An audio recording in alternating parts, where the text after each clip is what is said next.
You got one police force that if you run on foot and you get caught, you're going to the hospital.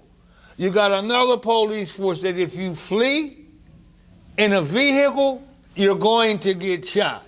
And you got another police force that if you shoot or shoot at one of their officers, there ain't supposed to be no trial. Now, you go ahead and look at the record and you can determine by yourself which police force is which.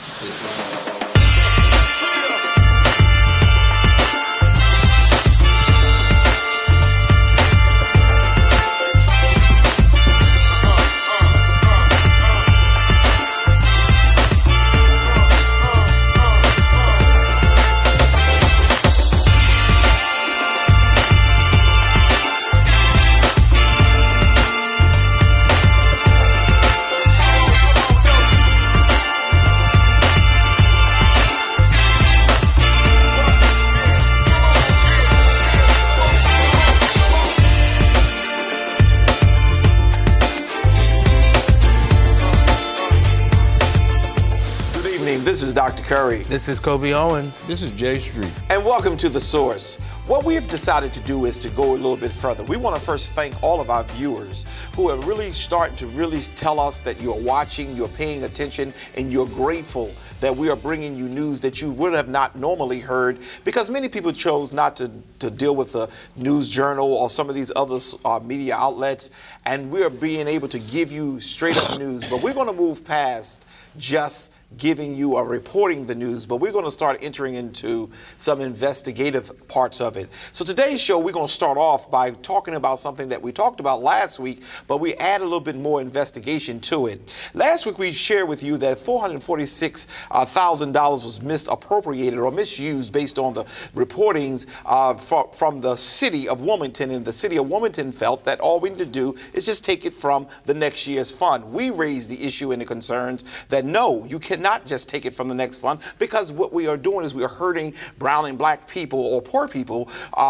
more by taking away from them when you have misappropriated. We said that people should be terminated and things of that nature. But today we had an opportunity, not only today but this week, to have a conversation with the news reporter, Ms. Fry, who have shared with me directly that HUD is doing further investigation and plan to launch an even more broader investigation, as well as she herself will be doing more investigation.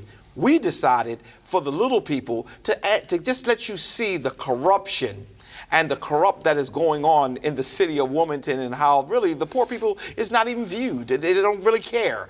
Money's just given out to people who want to enrich themselves. So what we did was we went and looked at the 3 properties that received the money. We could not get any information on the administrative cost yet, but we did get an opportunity to look at the 3 different sites. You will see on the screen as we're talking all 3 of the sites. I want to start with the first site, which is 525 Vanderveer Avenue, which this place was renovated. Do you remember, Kobe, how much money they received? Yeah, that one received close to $200,000. It received $195,000. All right, so they received government federal funding for the renovation and restoration of this property. When I went and we looked at it, and you see it on your screen now, the property is there. Even though they were supposed to do more, they did what they did. I think this has 3 properties on it currently. Yes. It has 3. It was supposed to have how many? It was supposed to be 3. They only did 2. Okay, it was supposed to be 3, and they only did 2. So they already, short-circuited what they were supposed to do, and also they end up increasing their budget. Am I correct? Correct. All right. Well, what I just increased the budget and decreased the work. Okay, decrease and increase, but the increase is on the negative side.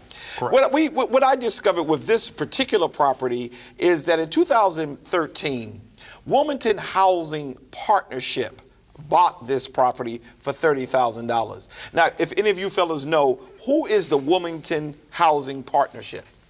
So the Wilmington Housing Partnership, I don't know too much about them, but I do know they've had a troubled past with their executive director resigning back in 2020 or 2019, and actually real estate and housing director, Bob Weir, taking over the operations. Why I guess they were looking for a new executive director.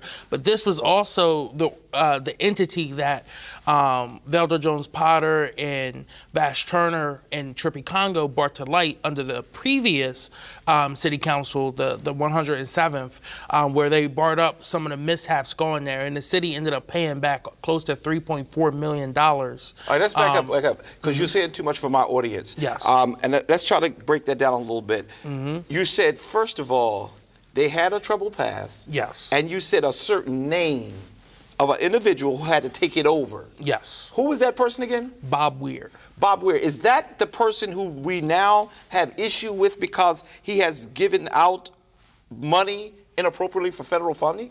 Yes. Go a little bit further in what you were sharing. So you're saying there was Velda and Trippie and others who had to raise some arguments regarding his work involvement. Go ahead. Yeah, so under the Pizicki administration, they paid back $3.4 million in a loan to J.P. Morgan Chase that was outstanding, and the debt was to the Wilmington Housing Partnership.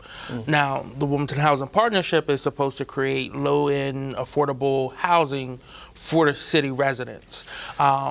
But it was mismanagement of funds that then the city had to pay back on. But who mismanaged these funds?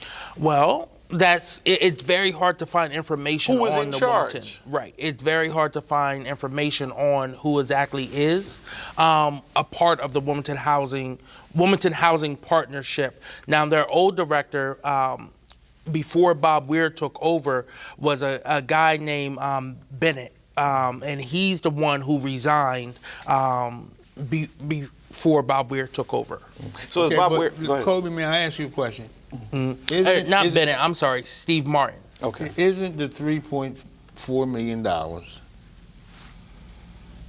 the amount of money, and this matter was what ended up with the mayor suing the treasurer and that case going to Chancery Court? Yes. And it was never resolved. Correct. Because it was held in court until After the election. Mrs. Potter was no longer the treasurer, at which point they think it's dismissed.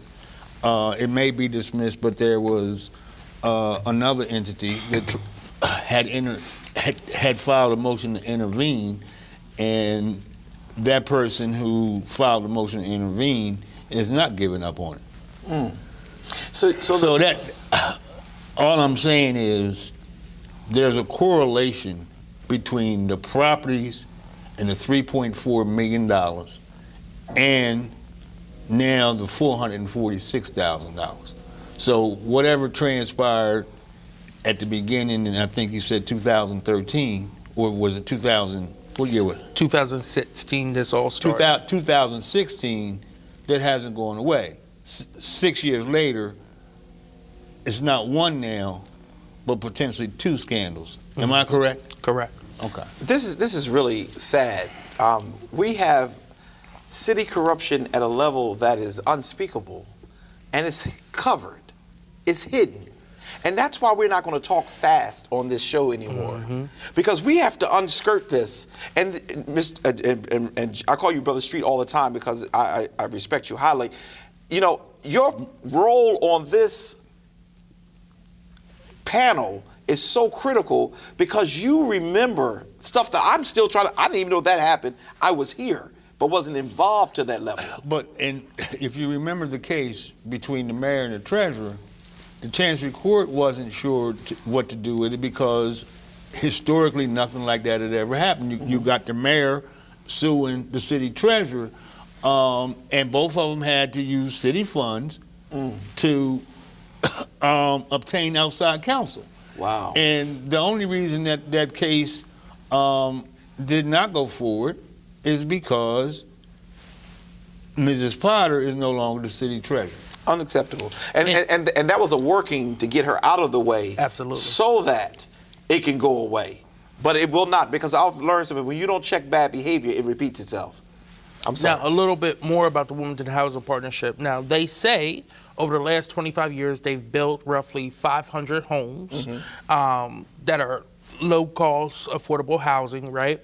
But, it was the audit done by City Auditor Terrence Williams that found that 156 of those properties had no development plan, and the unplanned properties was worth $3.1 million, according to the auditor's report. And that's what led to the executive director stepping down, Bob Weir taking over. And this is what former Treasurer Jones Potter was bringing up, as well as the council, some of the council members at the time. This is just unbelievable. This is unbelievable. And we want to know why we have no trust in city government. Mm-hmm. Had this been a mayor that was my complexion, it would be very much exposed. It would be very much put him in jail. Dennis used to say that to me all the time. He said, look, we got to stay above the fray, because if we don't, we go to jail. Everybody else cover the tracks. Mm-hmm. But then, Jacoby, if the Wilmington Housing Partnership is an organization, they paid $30,000 in 2013 for this property. They just sold it on June 11, 2020 for $155,000. Mm-hmm. Where does the profit go? Yeah, so technically it's a nonprofit, right? It's a 3P, right? Public-private partnership, where they form a nonprofit to be kind of like a quasi-government entity, right? To work with the city to build these housings, and then you have the private money coming in as well too. So the money goes back, but it's very hard to see their finances. Could you? But the money goes back where? That's where I was going. It goes back into the entity, but we don't know where that is going. It goes back into the housing partnership, and they're supposed to build more, continue to build houses. Correct. But you're saying that even when they did the audit, whatever audit they did, they found that a lot of these houses that they reported they had done had not even been a blueprint. Right. Unacceptable. Where is the city auditor? What does the city auditor do? Well, the city auditor was the one who did the initial audit. Now, I don't know if it's the same auditor. This one was Terrence Williams. I don't know if it's a new administration, new auditor, whatsoever. Well, how does that work? Because I want my people to know everything. How does it work? When a new mayor come in, he gets his own auditor? So the auditor is appointed by the city. When you say the city council? By the mayor. Okay, let's keep it clear, because I want to make sure we all got it. But you correct me if I'm wrong, okay? Because I'm a little bit out of my territorial domain in housing, okay? But there's a $3.4 million. Yes. There's a $446,000, and you're raising questions now about the profits from the houses. Mm-hmm. Would you agree with me that if it was any other mayor, state officials, other city officials would be screaming and yelling for the state auditor to come in and do an audit? They would be. I watched how they did Dennis with the crime. I watched how they did Dennis with a lot of areas, with the schools. But this is what I want to make clear. It's time for us to start saying, state, we are suffering in the city of Wilmington. But I guess you can't call in the state auditor now, because the state auditor has been indicted. I'm not laughing because it's not. But you know what? This has been atrocious. Mm-hmm. This is atrocious.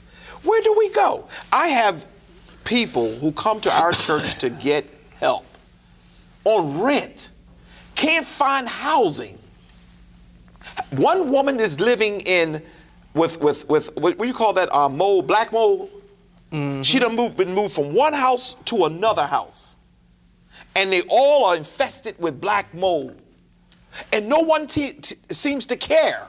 But we can have people enriching themselves to this level, and we not call for an investigation. But here's the concern I have.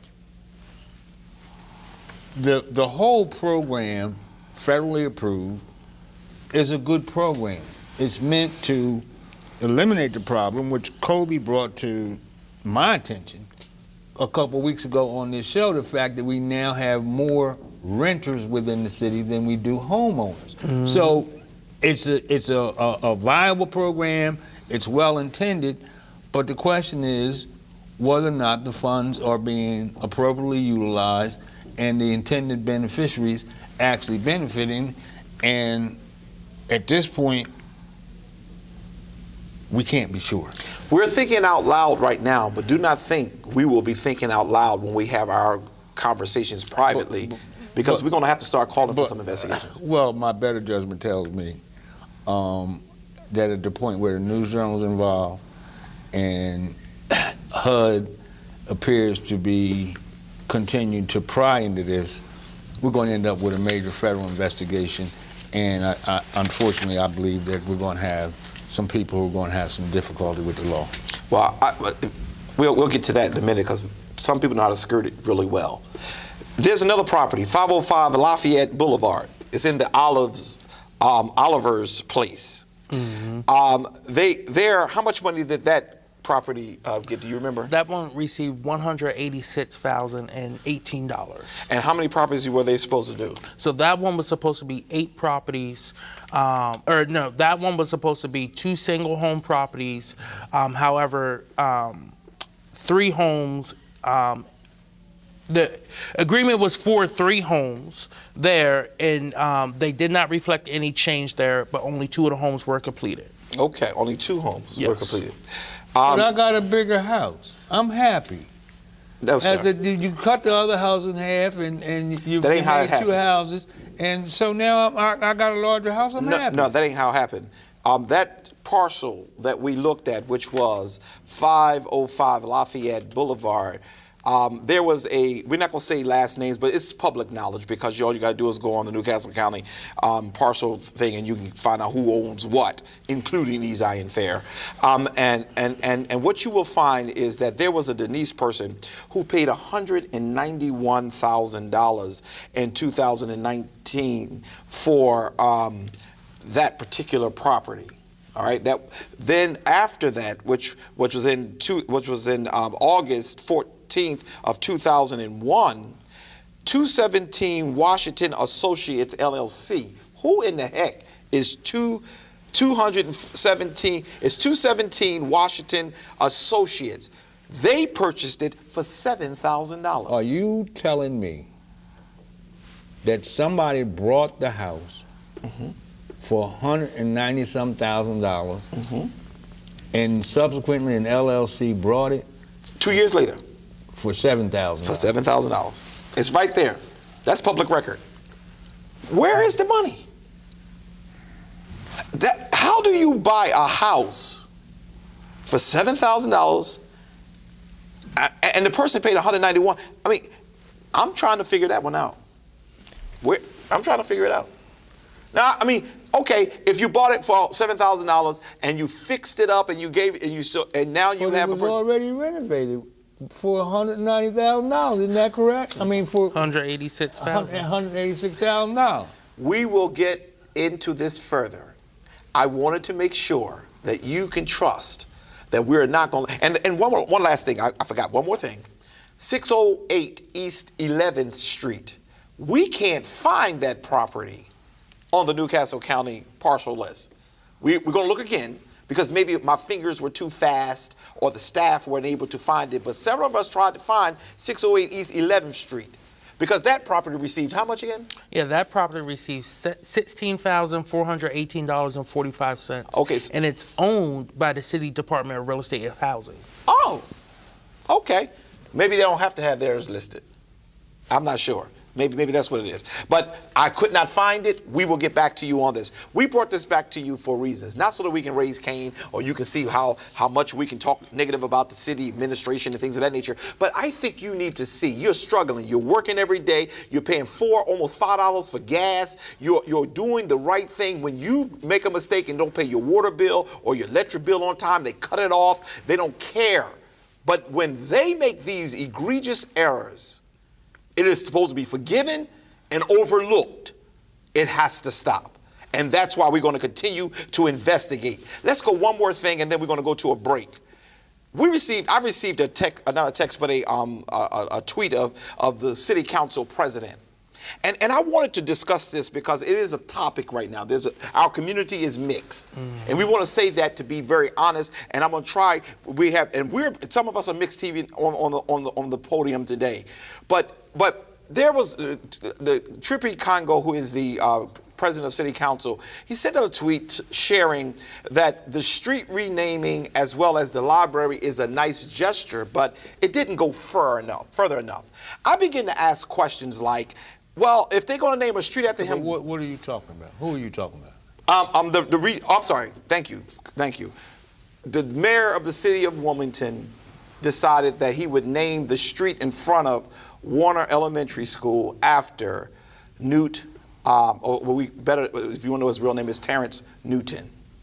And then the Red Clay Consolidated School Board not president, but he is the superintendent, decided that he would then name the library after Brother Newt. City Council President says, thank you for the gesture, but the impact that this gentleman put on that community, those children, in the lives of black people, it did not go far enough. There's a mixed conversation out there because a lot of times you don't know what it entails. They named a street, a block, after Councilman Street. He was at the Center Hilltop for years. When he retired, they named a street. So I asked him, if I live across the street from your center, is my address now blank, blank, blank, J Street Lane? Or is it what it has always been? And his response was? It's West 6th Street. It's a subname. And the city has named subnames, given subnames of people throughout the city. Yeah.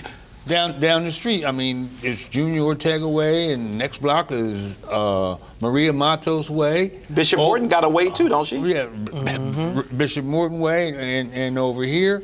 Holloway Way? No, you've got... the Recent Street naming. Right, he had Recent Street naming over here. My point to you is you have to understand what Trippy is saying. He's saying we are not grateful that you would think of him, but does it matter?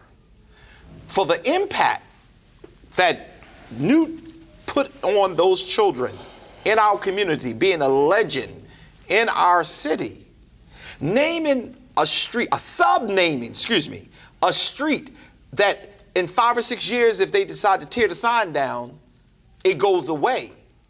We did one for Jay Caldwell. Let me just use that as an example. The difference between what the mayor did by naming a block after Terrence Newton and what we as a church did with renaming a street for Jay Caldwell is that everybody's mail on that old Powell's Lane had to be rechanged for their address to be, for the totality of the history of that street, it has to be J. Caldwell's Lane. Now, you give him a sub-street, and if they decide 10 years from now to tear the sign down, who would care?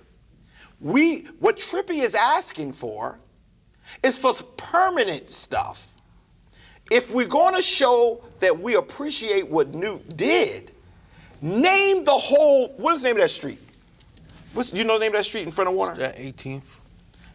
Just in case, we're not sure of the name of the street, but name the whole 18th Street from east to west, Newt or Newt Lane, Newt Street, or Terrence Newton Street, whatever, so that we can know, like they do for the other folks, 20 years from now, that there was a gentleman untraditionally who really made a difference in the lives of the children. That's the first part of his tweet. You ready to say something? Well, I think that's easier said than done.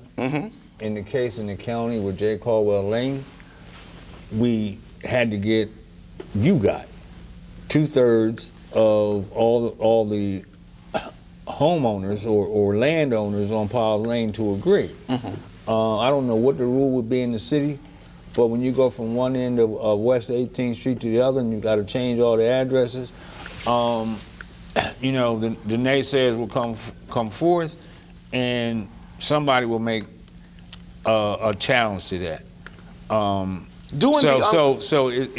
It's like some old folks say, you know, you're darned if you do and darned if you don't. But I am from the school. It's not going to be. It wouldn't be an easy lift. I am from the school that you do the uncomfortable thing.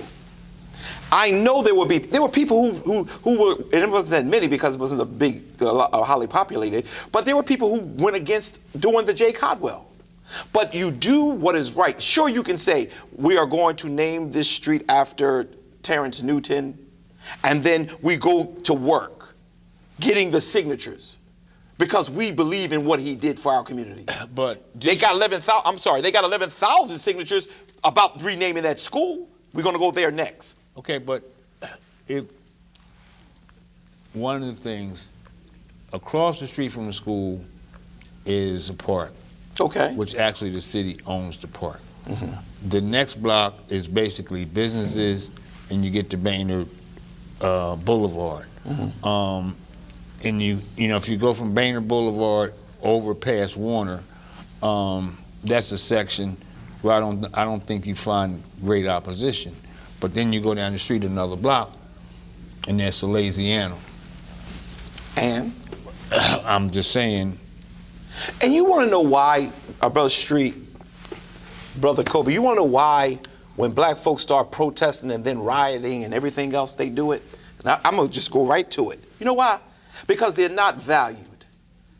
He was worth letting the white folks see we need to change this street for his name. He changed a school. He changed the culture of a school. He gave life to black young kids. I think it's worth it. Well, I just want to add, there was a very strong partnership between Sally's and Warner, especially that restarted in 2019 when Newt got there, to bring over some of the high school kids to help tutor the kids. There was a community service partnership, and Sally's has 8 different houses within the school, and one house was dedicated to that full partnership there. So I'm pretty sure they would get on board with it. We don't give excuses for people not to do the right thing. You know, I'm pleased that the Salesiano graduate with us has that information, and that's helpful. I mean, that's obviously an asset to the school. So I'm just saying, to go that whole street is a heavy lift. Well, you know what? Lift it. It is a heavy lift, and you know, renaming a school is also a heavy lift. That's the second part. But you know, with anything, it's knowing the process behind it, right? So renaming a school is not an overnight process whatsoever. Okay. I think, you know, with the young lady who started the petition, I don't even think she realized how big it was going to get, but she knew she needed to do it. And as of right now, at this second, it is 11,576 signatures to rename Warner to Terrence Newton Elementary, and then take Warner's name and put it on the library at the heart of it. But I know for a fact it's a heavy lift in terms of renaming a school, because we just went through it over the last year with Dr. Joseph Johnson, and Highland School is going to be officially named Dr. Joseph Johnson School on or around May 23rd of this year, but that was a heavy lift. But you know what? Y'all lifted it. Y'all lifted it. I'm tired. He's a black man, okay? Young, and he did stuff untraditionally. Okay, and that matters to me. As a pastor, I can't do what everybody else did. I got to be different, and I think it's worth the lift. You doing a fast, quick, put your name in the paper because we're changing the name of a street or changing a library is not always the answer. Now, I think one thing about the superintendent, he is a true lover of Newt. Yeah. When I walked in the hospital the morning of that event, he was one of the people that were there. I'm not coming at his neck at all, but I don't care about the lift. Start the lift. But okay, here's but the thing. The fact of the matter is, okay, he's not the final answer in that district. Right. He doesn't have the power to do it. It's the school board. You got a school board that has to make the final decision, and we have only 2 out of 7 seats on that board from the city of Wilmington. Okay, but we know how to we have campaign. allies too. Right, that's right. But we also Have know what? how to allies. But we also know how to We vote. have allies From and the we've other got- districts. and we've got enemies. Yeah. That's all right. But we've always had allies and enemies. What's new? And I'm still saying, make the lift. And I know you talking, and Miss Warner, you know, she gave good money. Please don't misunderstand Well, she me. gave time. She She gave gave time. attention. She gave but it wasn't for black kids who's serving now. It wasn't for them. It was because they wouldn't even go in there. Okay, but let me say this. In my position is it's young people who are enthusiastic and fired up who want to make this lift. And I don't know anybody in the Warner family, can't speak for them, but I do know that I came this far from getting locked up because I went on council floor to try to deal with a councilman who was opposing the renaming of the Hicks, what is now the Hicks Anderson Center, to his name. And I thank Charlie Smith for carrying me out of council chambers on his shoulders. But let somebody go now and try to rename that center for somebody else after I almost got arrested for fighting to get that name, and I probably almost get arrested again. But you're going to have different feelings and different emotions from different people. However, you are absolutely correct, because when the school was named for Mrs. Warner, desegregation was against the law, and black children were not allowed to attend that school. And so we've gone from an era where segregation was legal. We come to the Brown versus Board decision, and then we go to the 1978 school desegregation order, where we became one of the most desegregated school systems in the country. Now we're right back to where we started at. And I just want to give a little background. So we're not saying that Mrs. Warner, Amelia Warner, advocated for segregation. Right. She was a Unitarian. She brought the League of Women Voters to Delaware.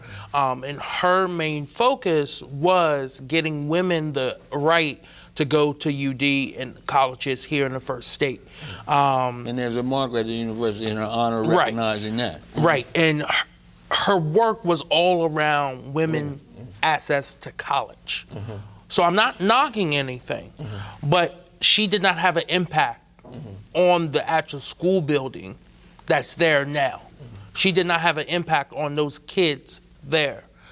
A school that is overwhelmingly majority minority. So No, it's 90-some%. yeah, Well, that's what he's saying. He put it. I didn't know the exact percentage. But it's over. It's well over the majority of the minority. It is now, we're in a new day and age where we've dealt with desegregation. We've dealt with Resegregation. resegregation. We've dealt with getting, boys and girls in the same school now and everything. So I think with this, and it shows the overwhelming community support for this, for someone who's had an impact on the school in a way that you usually don't see. Absolutely. Right? Outside the box thinking. That's why I think so many people are on board with renaming. But again, I'm sure her family's going to feel some type of way. And I think everyone needs to come to the table if they're still around. I don't know if they're still around. I'm not too sure if her family will feel some kind of way, because if her family go and saw how the school was, and some of the people before them did nice, but if the family see what the school was before he really took over, they would quickly probably don't even want to own the school. But the reality of it is, I hear you. Sometimes we have to make the heavy lift. And when we talk about a street renaming, I think that the city mayor needs to put out a group of people to get the petition. Let's sign off. Give him a street. Give him the street. If you want to do something substantial, something that is suitable. If the superintendent of schools, I know that he's an African American. He's probably trying to navigate his politics to make sure that he stays successful, and I like him a whole lot. But the truth of the matter is, you got to sometimes make the lift. And the lift is that, put it before them and let us, the community who vote those folks in and vote those folks out, let us be able to make the decision. Let me be real crystal clear. Okay. That is not Darrell Green's call. That's the call of the school board. That's what I'm saying. But he got to present it. He got to present it. We have, well... He got to present it. No, the community is already presenting. I didn't know that part. Yeah, the community, through the petition, has already presented. Then there's a formal process that has to take place, which everyone's in talks about the proper steps that need to be taken there. But you do have school board members who understand the impact that Newt had, right? And those are some of the newer ones. But then also you still have to persuade. Right now it's about 3 to 4. We don't know where some of them are going to stand, especially the school board president. Yeah. Well, sitting and listening to the conversation we're having today, I hope that somebody will be able to articulate and show that, at some point we have to start doing the right thing for the right reason. Right. And I want to keep it that way. So we had a nice opportunity to do some investigative follow-up. We got that whole tweet from Trippy Congo, as well as this $446,000. And we're going to come back next week, and we're going to talk a little bit more on. But we'll be right back for right now and come back and talk about some of the local news. We'll be right back.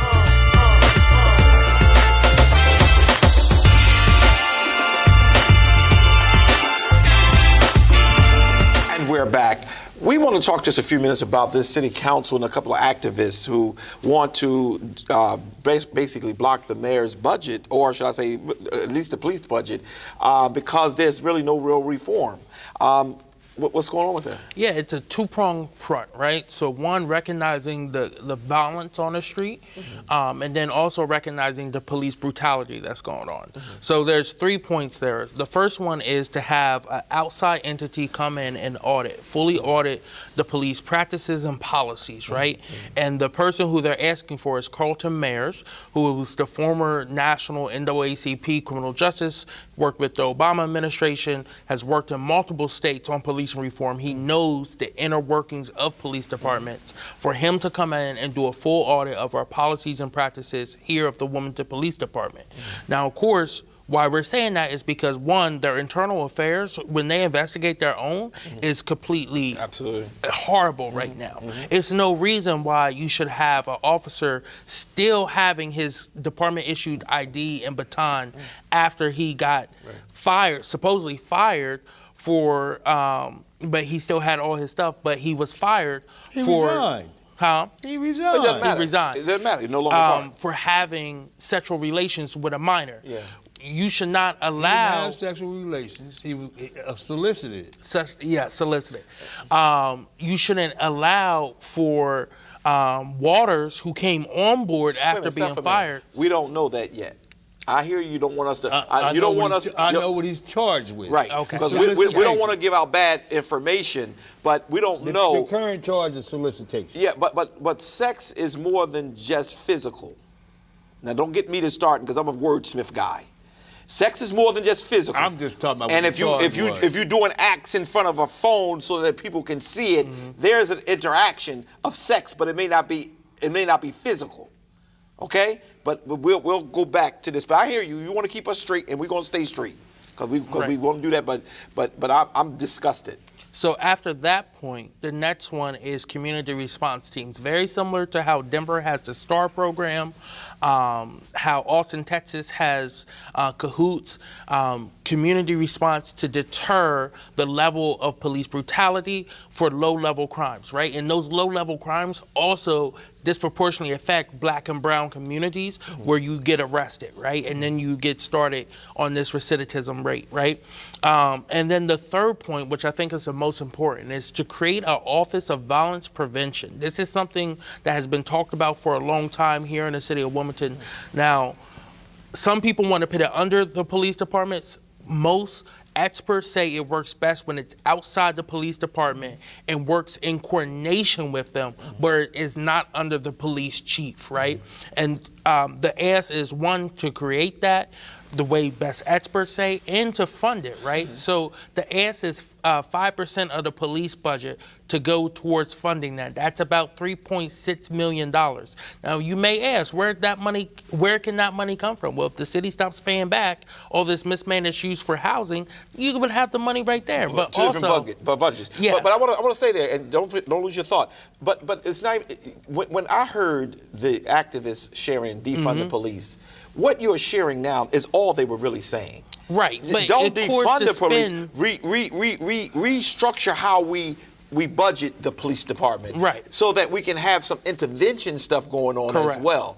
And what happens is what the mayor gets is spun. proposing to do is defund the police. Yes. But what activists have tried to do is say, no, put some stuff in there to help some of this prevention so we won't have to worry about some of the crime. Right, and But here's y'all are forgetting about the $8 million that's in his budget and is designated to stop the violence. Right. You said that, and we ain't paid you no mind when you said that, because we know that that's just something to put in the budget. That's called the slush hush money. The mayor said, all the press says it's $8 million to stop the violence. There's $8 million. Where's your plan? I don't know where his plan is, but there's $8 million in And the why budget does to stop city the violence. council? Why does city council just accept this? When you look, Maya Angelou said, when a person show you who they are, believe them. He's shown us time after time after getting, I will take care of it. Here's the money. This is what I want to do. And they're approving these budgets. I'm going to let you finish what you're saying, because at some point that's going to be one of the things that we're going to make sure the community see who voted for this man's budget, and it has to be a cry to get rid of him. But the fact of the matter is, I read meticulously the article. I understand what everybody's saying, but the whole other point to the budget, and the reason there's no way in the world I would support it, is because of the tax and water increase. Well, that's true too. I mean, how in this financial climate of inflation, gas prices, rent sky high, everything higher than it's ever been before, do you justify imposing on your city a higher tax rate and a higher water rate when you have more money than you ever had before in the history of the city? And you've gotten American Rescue Plan money, you've gotten COVID money, and to me, it's just outrageous to have the unmitigated gall to come forward and ask city council to raise taxes and raise water and sewer. And I think it's outrageous the city council does that. And it's way past time for city council to step up and at some point say no, but it's too many of them that's scared. Yeah, scared. Yeah. You got the wrong color mirror. They're scared. That's the real deal. Are they scared? Scared. They're scared. Yeah, you gotta say They're the right way. scared. Yeah. I'm They're sorry, scared. I got it Yeah, right. They're very They're scared. scared. Because if you don't go the route, you won't get certain things in your pocket. You won't be able to have certain things. But wait until an They're investigation. Yes, what they are. Wait until an investigation come on some of this relief money. See, what we're doing is we're living in the moment, and in the moment, they do have a whole lot of extra money. But if you pay attention, we got to cut back on the police. We got to do this. We got to do that. We got to cut here. We got to cut there. If you had so much money, why are we doing all this cutting? Because some of this money may have not been appropriately appropriated. Okay, but this is April. I want to propose another wager. I will wager you that before the month is out, there will be a press release coming out of the mayor's office saying what a wonderful job the police is doing because shootings and murders are down for the first quarter. I bet you that won't happen. I'm willing to put a bet on that, because I don't think that he would be that interested with being silent as he has been to even put a praise out there. He just ought to be praising God and thanking God under the pillow. It's going to happen. Okay, we're going to see. And I'm going to say one more thing, and I'm going to try to shut up for the rest of the show. I understand what Councilwoman Sinead Darby is saying. I understand fully what the president is saying. I understand what you're saying. But I am telling you, the only police reform that's going to come in the city of Wilmington is only where it's going to come is if a judge or judges imposes it. It's not going to happen any other way. And right now, I say the same thing I said in Rodney Square last winter. You got one police force that if you run on foot and you get caught, you're going to the hospital. You got another police force that if you flee in a vehicle, you're going to get shot. And you got another police force that if you shoot or shoot at one of their officers, there ain't supposed to be no trial. Now, you go ahead and look at the record, and you can determine by yourself which police force is which. Well, you dare clarify. Go ahead, brother. Go. You finish up this budget thing. You told us without saying it. Yeah. So again, the mayor came out and through John Rago and David Karras said that they look forward. They're committed to police reform, which we've seen none. He didn't even sign the body-worn camera legislation. He's fought us on everything. Wow. There's been more police brutality under his administration than ever before. But yes, they painted a stare and put up a flag, which some people asked for. But here's the thing, right? They are still pushing to pass this budget as is. David Karras said the police chief said all that he was going to say through his budget hearing, which had no plan. It had no investment in a top-to-bottom audit, and they had no real talks about having an Office of Violence Prevention outside of the police department. If that is not true, Mr. Mayor, Mr. John Rago, what's the chief? David Karras. No. What's the chief? Robert Tracy. The chief? No, not Robert Tracy, as well as the chief of staff. Tanny Washington. Tanny Washington. If this is not true, give us your facts. He just named 4 things. If it is true that you all have addressed those things in your budget, put it out in the community. Make us prevaricators. Make us liars. We'll be right back.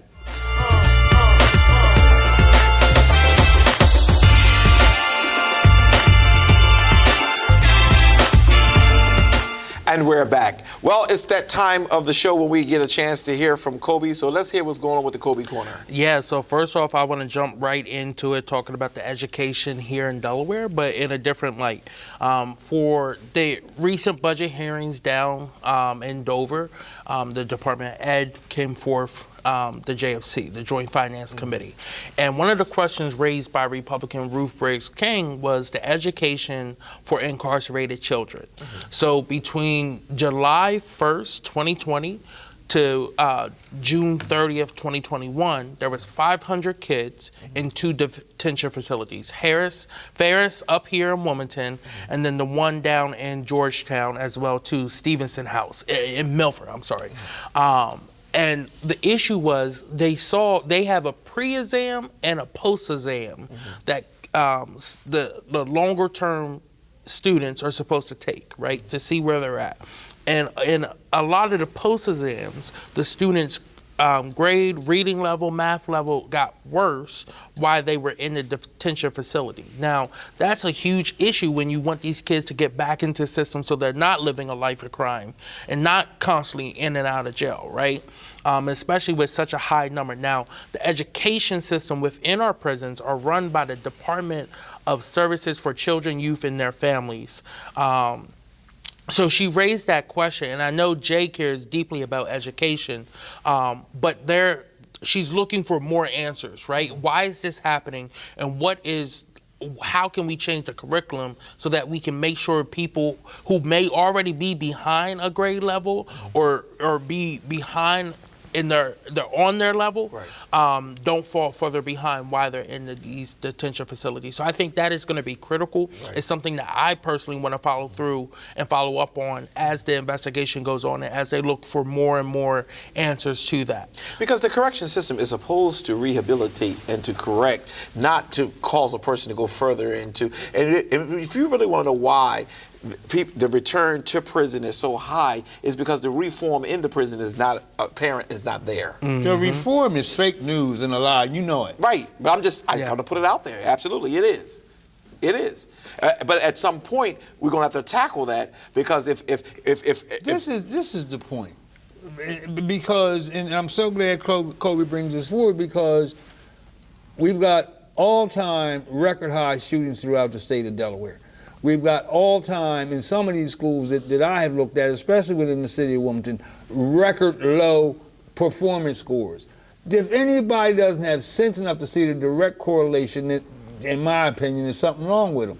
and we have to fix both concurrently, or we're going to continue to suffer irreparably as a community, and our future is in jeopardy, especially with the number of males that we have incarcerated at both the juvenile and adult level. Absolutely. And when you walk into a prison and you got a group of 16 to 18-year-olds with multi-year life sentences sitting in front of them, and none of them have hair on their face, then you know how broke and how sad the performance of the system is. Absolutely.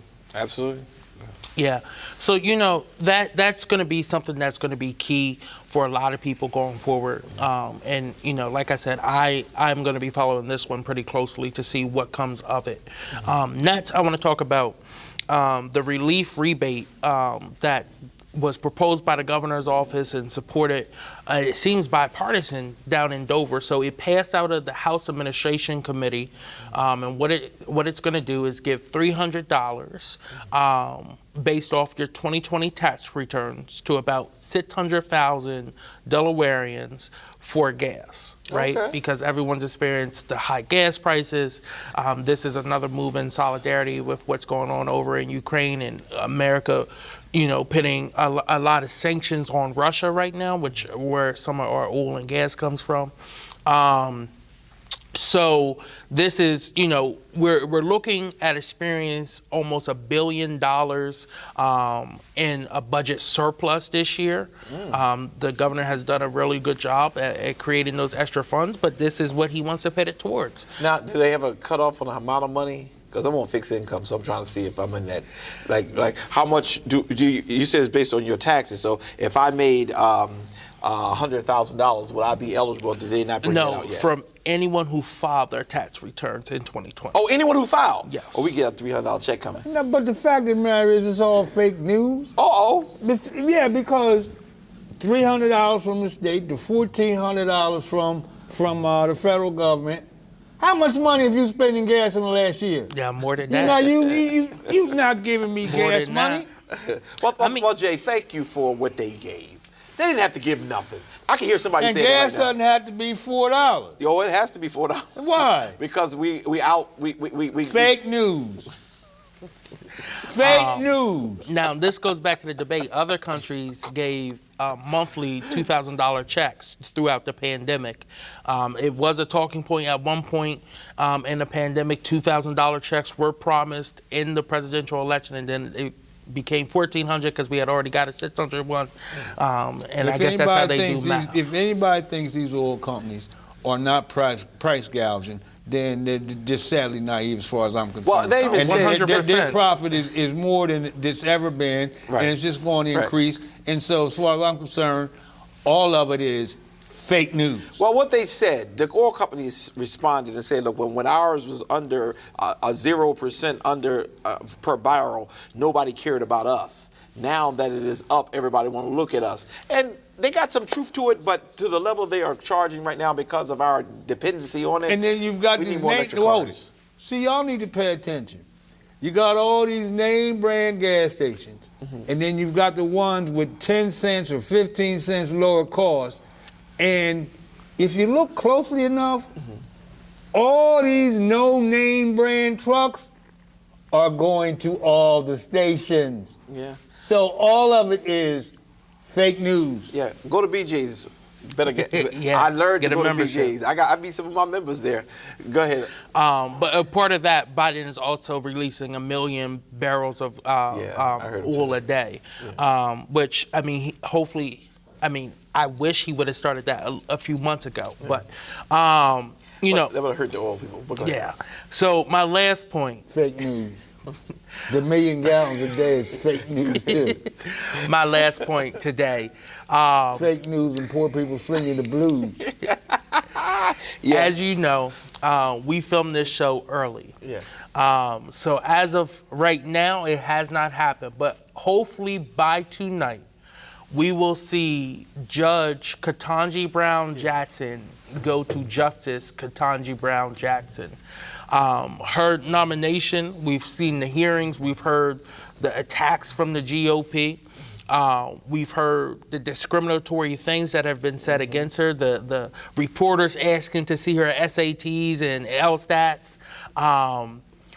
There are 3 Republicans that are on board with this nomination, so it will be a bipartisanship for this nomination. I think it's going to be more. Yeah, it started with Susan Collins. Yeah.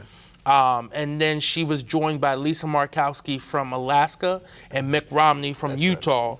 Right. All 50 Democrats are on board. So tonight, and I'm pretty sure the vice president may be on hand just to preside for this historic moment.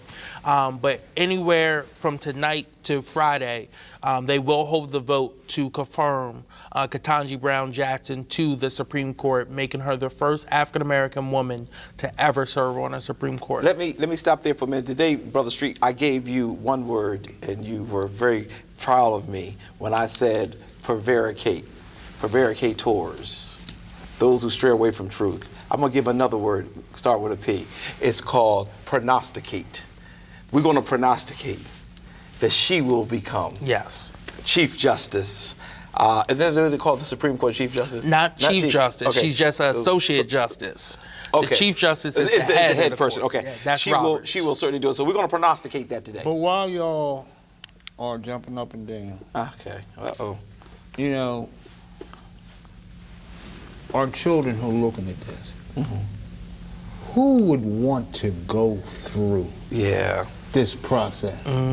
And so, in a lot of ways, the ugly weighs just as much as the good, because I'm sure there are young, talented people aspiring to go to law school who will never want to be judges just because of the shenanigans that have gone on and the outright racism that young lady has faced, not because of anything other than her color. And she's, frankly, much more qualified than the justices that are sitting there. No, absolutely, absolutely. But that's one of the good things I liked about Murkowski's comments. It was because of the attacks of her colleagues that she said, you know what, I looked at her record, I looked at her credentials, and she is overqualified. So truth always overshadows lies and all the other things that happens. I feel bad because we have to go through that. She was a woman and she was black. So a lot of that really played into, especially, some of those senators that I used to respect. Because, I'm in the middle. I'm a Democrat for real, but my views are more conservative than they are liberal. And some of the Republicans I've respected, but I've lost all respect for those who I did respect as it relates to, especially in the Senate. And in Congress too, but it was the Senate that I focused on the most. But let me just say that was really good. Did you have anything else, Brother Kobe? No, that was my last point. Let's go off on this. We still have 3 minutes. We're going to go off on this. And former Wilmington Land Bank executive pleads guilty to $28,000. Now, I don't want to get into the land bank because they try to do the right thing, I guess. I don't know, but $28,000, he gonna pay it back, Jay? He's gonna pay it back. It was all fake. It was all I did was take $28,000. Okay. Y'all caught me. I'm paying it back. Well, so what I'm gonna do is story. when people in the black community take $28,000, $30,000 from a grant or from an area they should not have, I don't want to hear nothing about no jail. All I want to say is just pay the money back because you got caught. Yeah, well, that's all I want to hear. Well, pay the money back because you got caught. You're going to hear more than that. What you're going to hear is monopoly talk. Oh. Go straight to jail. Well, no, I don't think. Well, we'll be able to reference. It's been a great show, brothers. See if you get a get out of jail. Well, I'm not going to play like that. I'm scared of jail, so I'm not even going to play like that. I'm going to keep myself honest. I'm going to keep myself in front, doing what I'm supposed to do, so I ain't got to worry about that. Because if they can have me, they would love it, and they've tried several times. You're right, because I'd rather be broke. Yes, thank you. But I want to thank you, brothers, for the time that we shared together today. Listen, there was a whole lot we covered. There's some things we disagreed on. We're going to come back next week, and we're going to really continue on talking about local news. Most of the time, we do bring up national news in some of the parts of our show, but we really got a lot of local stuff, and so many people are now coming and sharing, emailing, texting, saying, hey, the show is working. I want to keep the integrity of the show, and I want to thank both of you. Street, you have a very strong role. You have the history. You have the knowledge. You've been in the battle. and we appreciate everything you do. Kobe, you come uprising, and you're everywhere. I see you at places and speaking on behalf of the voiceless. That's what my attraction to you, and I'm appreciative for that. All I do is just preach on Sunday and try to come here and act like I'm something I'm not. But for the most part, y'all brothers do a great job, and I want to thank y'all so very much here. And I'm glad you came out of retirement because you only come once every 7 months. Now you come in every week. To God be the glory. This is Dr. Curry. This is Kobe Owens. J Street, fake news. Good night. See ya. Take care, y'all.